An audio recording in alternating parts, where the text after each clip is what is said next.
former President Donald Trump thinks his own supporters are idiots, marks, rubes. This is according to former Vice President Mike Pence's Homeland Security advisor, Olivia Troye. Here she is telling the co-host of The View. I think he has done a great job of sort of marketing himself as the champion for all of these people who are behind him in this movement. Yeah. But look, we've sat in these meetings. What is so frustrating and angering to me is the fact that he has nothing in common with any of his supporters, and I detest the way he speaks about them. When he would talk about them in meetings, it was so disparaging to them. And I think about my own family members who, by the way, are very unhappy with me. I've got a lot of family members who are still Trump supporters. They're very upset that I am a Trump critic. I think about them and I'm like, I hate the way you speak about them sometimes behind closed doors. They must be used to it from their families. Yeah. Something going on there, because I don't understand it either. Everybody know, would he invite any of these Trump supporters to Mar-a-Lago, as I'd like to know? I don't think so. Okay, so first things first, right? It's not somebody who's libby-lib. This is somebody who, again, worked in the Trump administration. And by the way, as a result of being a Trump critic, has no career prospects in the current Republican Party. That door is closed, which is why she's on The View. Okay. So if you're thinking that, you see they're just against Donald Trump in order to help their own career and rolled around in cash. What career? What career? I have to remind you that Mike Pence is polling at 5%. So he's never going to be president. He's never going to hold any sort of political office ever again. And that's for the best because, look, Mike Pence, not exactly a great person. Even though he did the right thing on January 6th, doesn't mean that he's a good person. After all, he also served in the Trump administration. Okay, so now let me go into more about what she said. Something that stood out to me. What is so frustrating and angering to me is that he has nothing in common with any of his supporters, and I detest the way that he speaks about them. Well, there is one thing that he has in common with his supporters, and that's who he hates. You see, he hates who they hate. And it seems like hate is a pretty powerful motivator.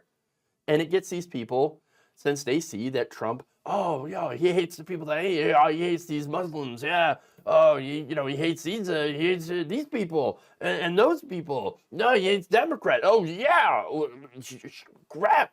I hate those people too. Oh, that means I like Trump. Yeah, he's really taking it to those guys, the people that I don't like. Oh, okay, interesting. So apparently that kind of hatred can be pretty blinding, right? So with that said, getting back to Trump and his polling, right? Trump's polling at 61%. Republicans want him to be the nominee because right now the Republican voters are really about trying to get revenge, just like Trump is. Again, they see the media, they see Democrats as the enemy of the people, as the reason that their lives might not be so great. Now, here's the thing. If you're saying, hey, look, my life kind of sucks right now, or, I'm dealing with inflation, I'm dealing with this, and I'm dealing with that. Those are totally valid things, right? Those are things that are happening.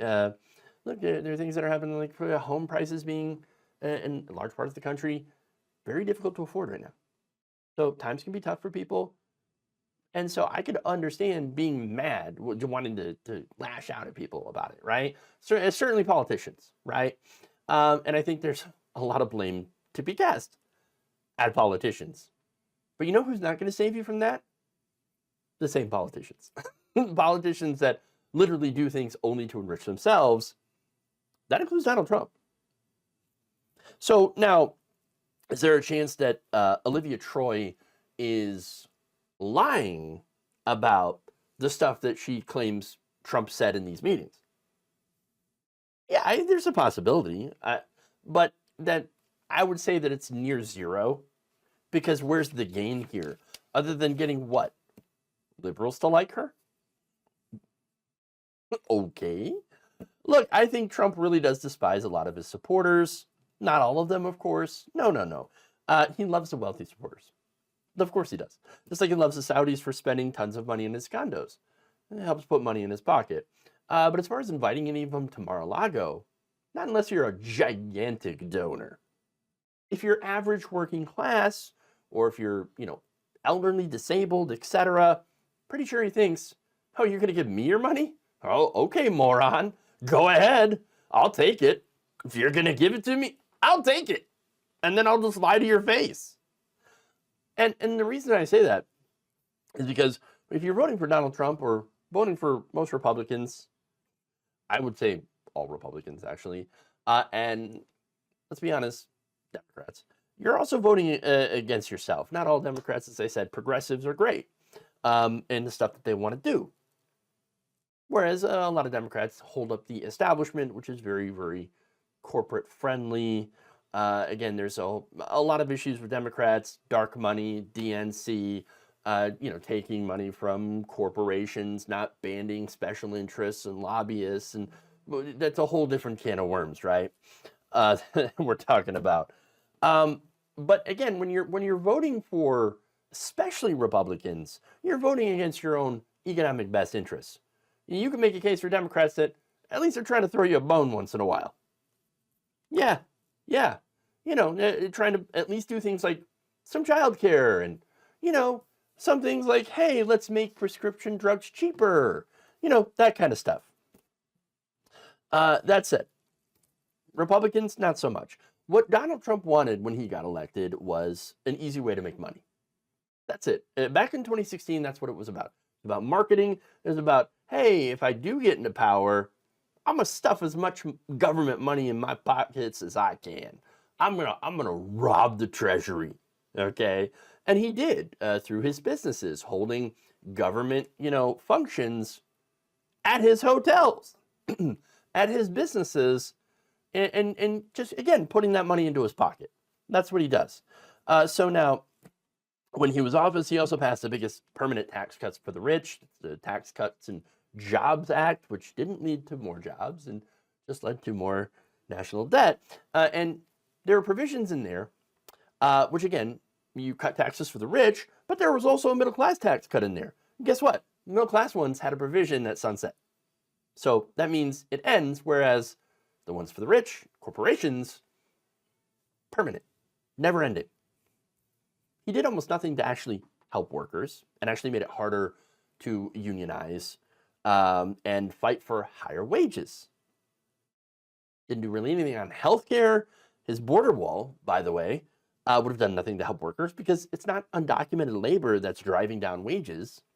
No, this is corporate greed that's driving down wages. At the end of the day, I think it's pretty obvious that Trump cares about himself, but he's really good at marketing. And a good marketer knows their audience. They know the demo, and they know that it's pretty easy to prey on people who are poorly educated about political topics. And so that's an important distinction, right? People who are ignorant, people who, don't really know or pay attention to political nuances and policy and things like that.